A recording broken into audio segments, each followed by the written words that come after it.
The Azir can try and get onto your backline, but shifting sands can also be blocked out by that pillar. We saw SkewMond bring this out against FlyQuest last year at Worlds with caps on the Aurora and had a really good time in the early game, really dominating, controlling the map. G2 will use their pressure to get an early ward towards these Razor. Yeah, I think Heretics' composition becomes most smothering when they have control. They're the ones with tempo and they can set up, and G2 have to try and move in towards them, because then you're moving in towards the Azir soldiers, you're moving into the MF ultimate, and it becomes a lot more difficult. And they, as Betty was already saying, they do have the tools to do that, right? Like, you have the MF with push on bot side, you have push for Nara on that top end. So I think this is where if Heretics kind of play through these strong side lanes and get a lead, they should be in an okay spot. But I think if G2 end up where they're the ones in control and they can kind of play for these shock waves or play for trundle pillars that enable the team to chase, I think that becomes a little bit more dangerous. I mean, let's not forget that the last time we saw Caps in this matchup, he slaughtered the enemy Azir. Now, the analyst desk broke down for us at the start of the day how this wasn't a singular effort from Caps. There was a lot of involvement from both SkewMond and Labrov, but they have the resources and the tools to make that same process happen again.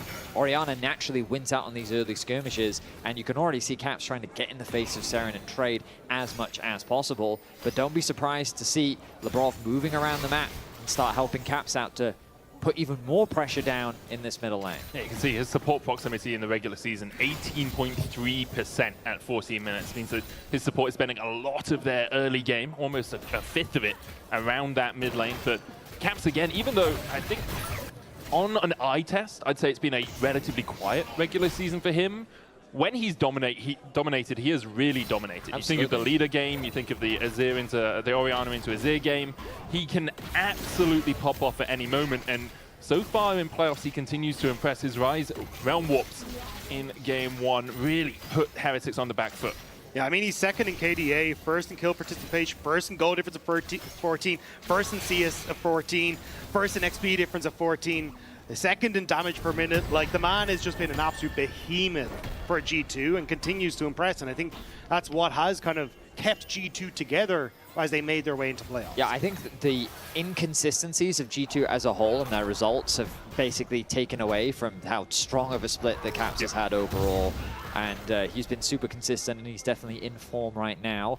His game one performance, his roams on the rise were good. Let's see what he can do in this Orianna as Sheo makes his presence known in the bot lane. Hansam and Labrov with that ward will spot him out. And it looks like this is going to be a double Scuttle Crab for SkewMond. Quicker on the clear, gets that bot crab, secures it for himself, immediately paths up towards top, gets that one as well. And now he's got a healthy camp advantage over his jungle opponent. Sheo looking for Caps in the mid lane here. Caps stepping forward, about half HP with the recall coming out from Sheo. I wonder if they'll just call off any possibility of a fight. They don't know where Trundle is right now. SkewMond has reset, got himself a Sheen. Aegis Assault for the movement speed from Sheo. Flash away from Caps, but the Shield Vault still finds the stun. SkewMond on his way, but only at the tier 1 right now, as Caps has no way out of this. Uses the command, protect Sheo, though, with a spear to his back. We'll get first blood for Heretics. Great gank timing by Sheo. So moved into that bottom side, bypassed the ward that Caps had set up in that side brush. And you can see where Caps was positioned for so long up in the top of that lane that they just were about to call it off. But Caps just takes that step a bit too far towards the middle of the lane, and immediately Sheo collapses. The caster curse should be studied. It is. He got given a graphic, we talked about him, sung his praises, and what happens? Death immediately. Should we try it on a grander scale? Here we go. G2 never missed playoffs, and look at how many times they place really well.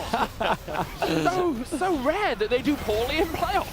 That's very true. Oh, Wait a hang on a second. minute. Wait a second. You are coming into the enemy jungle here. Serin looking for some damage himself. Does have his flash. Sheo was forced to flash away, but SkewMond falling low. Serin loses vision, puts a soldier in, gets the kill. Shield Bolt out onto Caps, gets the stun, but he gets one in response as Sheo falls. Serin needs to get out of here. Doesn't have that flash anymore. Caps still chases him. The counter curse needs to be studied, guys. Caps gets a double, gets himself a 400 gold lead. I don't blame Heretics for taking that fight. Like, it started really well. Things were going very much in their favor. The level advantage for SkewMond means that he should win out on this 1v1, but the arrival of Serin changes things. SkewMond then says, screw it, I'm going all in. Flash traded for Flash. In the 2 versus 1, they're thinking, yeah, we can take this. So Serin saying, you know what, I'll commit to the enemy jungle. I'll get this kill. Caps does the same. And in the mid lane matchup, unfortunately for Serin, Caps just has the health advantage. He gets very close to finding the kill, but with the popped health pot and the health lead, Caps finds himself a double. Yeah, the command attack just barely clipping onto Sheo as he went for that stun. I think if you got the stun, you get enough for a Comet Spear. Maybe that's the damage that you need to be able to finish off the kill. But now it's 2 kills for Caps. And we'll start off well for Heretics. Suddenly swings right back to even Steven. Yeah, SkewMond actually surviving for longer because the Razorbeaks dying there gives him the King's Tribute passive, which means he heals up a bunch as those small Razorbeaks die. Now looking down towards this bottom side, Tangle Bomb's going to land onto Stend, who has to flash away early. He is running that Hex Flash, so we'll have at least half of a flash still at his disposal. Both the AD carries going for the culls early, as Hans Summer has 1 less stack on his right now and about 150 gold lead. Okay. Still over and down this bottom side, though. His cams are up on that top half and could hit level 6 off them. I'm curious what his plan is here. Caps has no flash, so it's a possibility of just, hey, let's gank the immobile mid laner. Does have Shockwave now, though, and Caps wisely backs away, realizing doesn't have vision control down towards that bottom side. Labrov is opening up through mid lane, disguised as a troll, and should be able to clear out this control ward with the help of his mid laner. Level up for Caps. Meanwhile, we haven't really spoken about it, but top lane, Tracyn getting a bit of revenge compared to last game, where now with the winning matchup, he gets to get that small push in his favor. He's amassed a healthy gold lead, 400 after securing 2 plates. Means that he's in a pretty good position. We'll see if he can impact the rest of the map later on. SkewMond, though, sets his sights on the enemy red buff, and he is looking to steal that one away rapidly.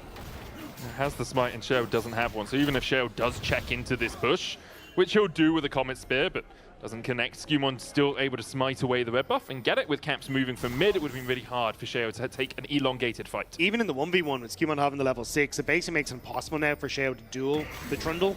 So he has to kind of cede control. And again, kind of G2 playing well off of their pushing lanes. This is what we were talking about in the last game as well. Sheo set up for a Grand Starfall here if Labrov does overstep. Still only level 5 on that Nico. Does look like 6 because he's embodying champions that have already got over to that level 6 mark.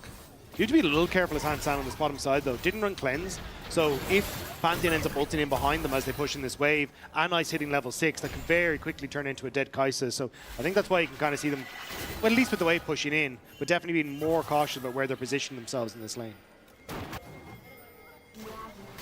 Serin and Caps in the mid lane here. Grand Starfall coming out. Flash away from Caps, away from the Emperor's Divide. Meanwhile, a hook lining onto Labrov down towards the bottom side. Stend pretty deep here.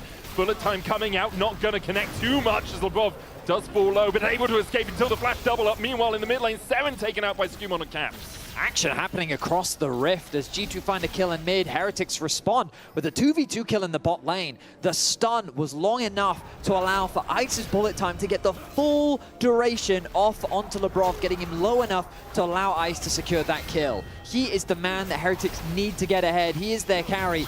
As Sheo now losing a skirmish, but here comes Ice. SkewMond doesn't have flash, uses the Pillar of Ice for the slow onto Ice. And it will manage to keep him at bay. Sheo still looking for a little bit more here. With the Frozen Domain down, SkewMond has that extra movement speed. Yeah, nice job on the gank from SkewMond as well there. Use the Subjugate because it removes 40% of the armor and magic resist. It just has enough, but now Stend. Yeah, Stend pushing forward a little bit here as SkewMond and Hans Summer are there for the chase. Labrov face checked, and Stend paid the price for it. A silly mistake there from Stend. They should have information that SkewMond is hovering around the river. The crab would be the priority for both junglers, and he walks up and just clears a ward, thinking that it's safe to do so. Ends up losing his life. Nice pillar comes through from SkewMond to cut off his escape, and with no flash, there was nowhere for him to go. Yeah, G2 have done a really good job of protecting Caps in this mid lane, and then using the pressure that they got off that 2 kills that went to Caps early to then find these small invade windows, find these small skirmishes. And what we thought might give tools to Heretics to actually play for these early skirmishes has actually been turned around with this Trundle pick. Ice is still that player that I'm keeping my eyes on. His farm has been very good. That kill that he's able to get in the 2v2 has put him in a great position. Going for the early Vamp Scepter. I imagine the BF sword that you mentioned earlier, the BT, going to be that early pickup for the BF. Yeah, BF now going to be secured to the MF. Hitting a nice little item there. Gives her a little bit more power, of course. Doesn't quite compare to the advantage Caps has in the middle lane. But Yeah, just definitely, a smidge of a lead for Caps. definitely a potential win condition starting to accrue for Heretics, and that's very much what they're looking for. First Dragon of the game still not secured. 10 minutes in, and relatively late compared to what we're used to here in the LEC. But you can see both junglers eyeing it up. Grubs, though, going to be started off by Sheo. It's just super risky for either team to start the Drake. Oh, absolutely. There's so many flank opportunities. You've got Grand Starfall coming out from Sheo, SkewMond getting onto your backline, using a subjugate on your tankier members as he tries to trade here with Sheo, takes one of the grubs away. Wait, no. Oh, did he actually get the grub? No, he didn't get the grub. He missmited. I think SkewMond got both. No, yeah, but it was Sheo who smited. SkewMond still has Oh, a he smited the wrong Sheo one. missmited, Yes. misses, and now SkewMond gets all 3. Yeah. It's dire for Sheo. Yeah, it was. I saw the smite, and I thought to myself, oh, you're trying to get both of them low. Maybe you do some sort of tech, but you're right. You just hit the wrong one. Yeah. And so it doesn't at least get one grub, and SkewMond just tracking and trying to match Sheo everywhere on the map. But here's the ult. Onto Labrov, they'll land the stun onto him. The chase continues. The Serin able to dodge to the side and will be gifted over the kill. His second of the game gets him a little bit closer to Caps, but there's still a 1,000 gold lead for the Orianna in mid. And this time, Labrov with the mistake, and it's Heretics that punish. Good ulti comes through from Sheo, catches the support isolated. Serin was also able to move down from mid, so there was no way for Labrov to go. Shockwave onto Serin, he's getting very low. He goes back in, Emperor's Divide onto Caps, who tanks the tower! Serin outplays! The minions take him out in response! 1-for-1 the trade in mid. No one takes out the Captain Caps when the minions are around. Nicely done, but yeah, I mean, Serin got the trade, but honestly, the wave is still going to push in, so I think he's a little bit less thrilled that he ended up giving the kill over. I mean, how do I break that down? Caps was just sitting underneath this tower with no flash, and Serin was like, I'm pretty sure he doesn't have flash. Let's put it to the test. Chucks him underneath the tower and says, yeah, he doesn't have flash. I'm kind of surprised Serin didn't use his own. I think there was maybe some more room for outplay potential there. Ultimately, though, Caps playing a little too cocky, and Serin gets the punish. 1-for-1 trade. Gold, though, difference between the two mid Net laners. gain of 200 gold for Caps. It looks like it's still a win, yeah. TP's back into mid and just pushes in for another plate.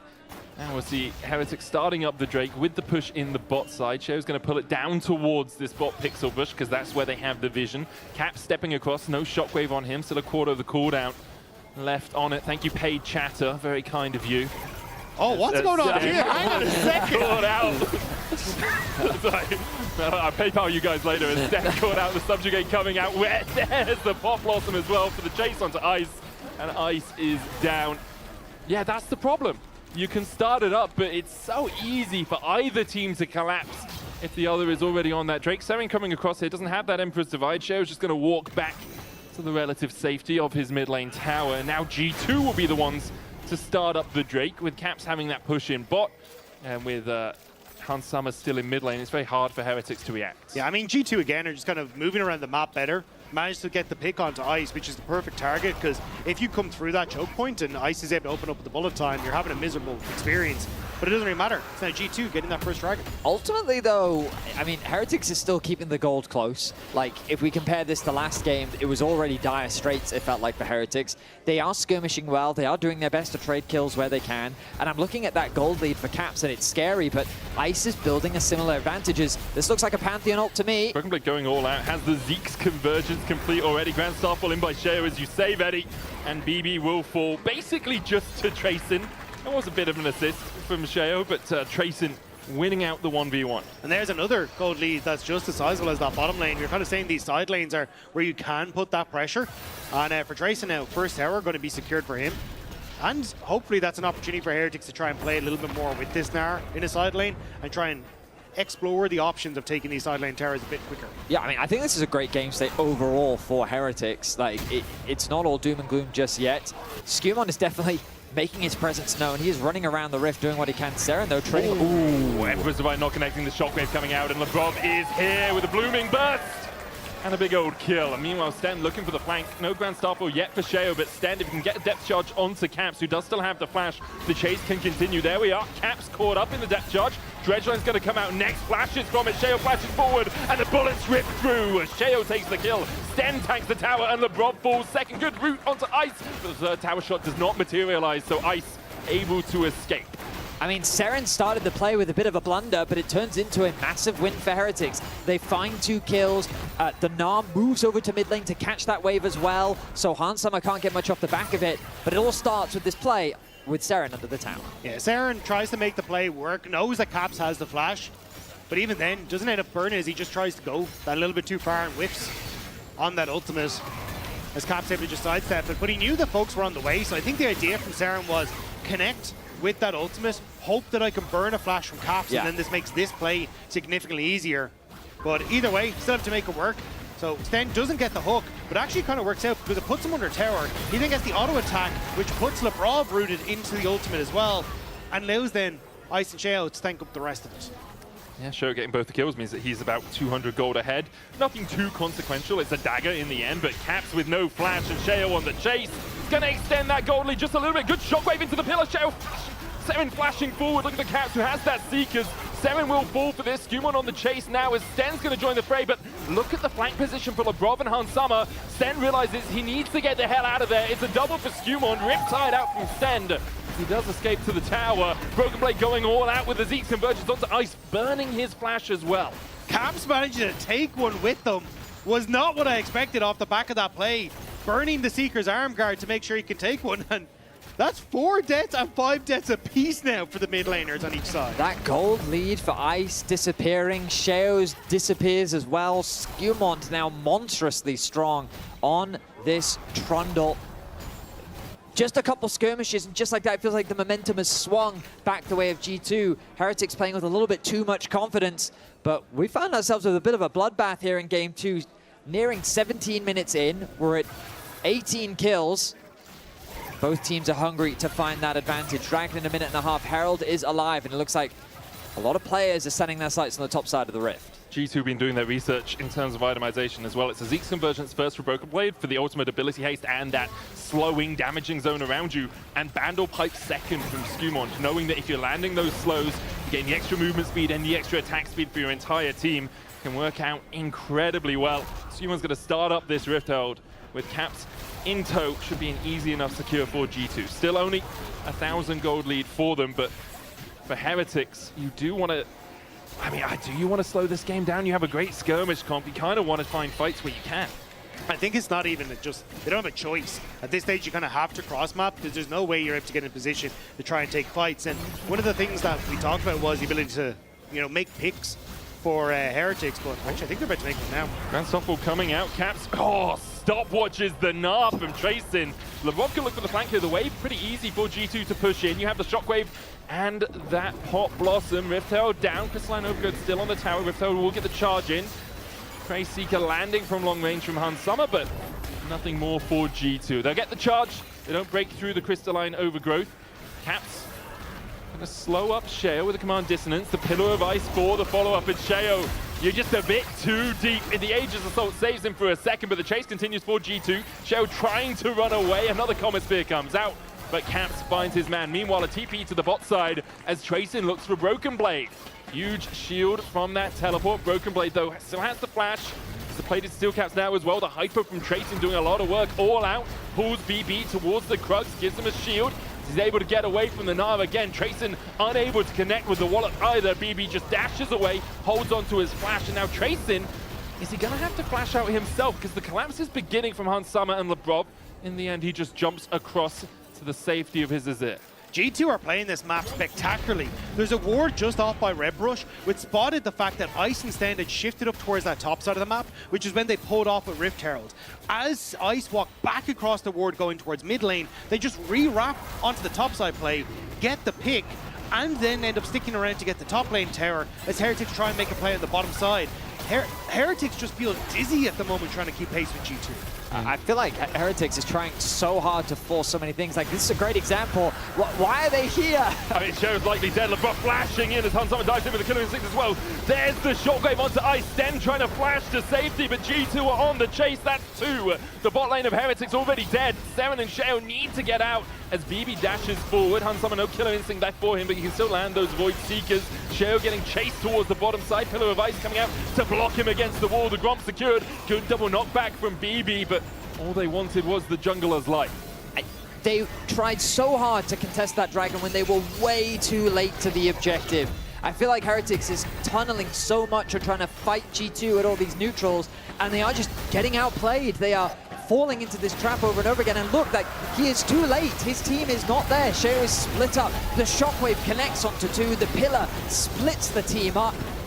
G2 just kind of systematically picked them apart one by one as Heretics desperately tried to get something back on the Rift when they're not even that far behind, but the more fights and skirmishes they keep trying to force, the greater the gap becomes.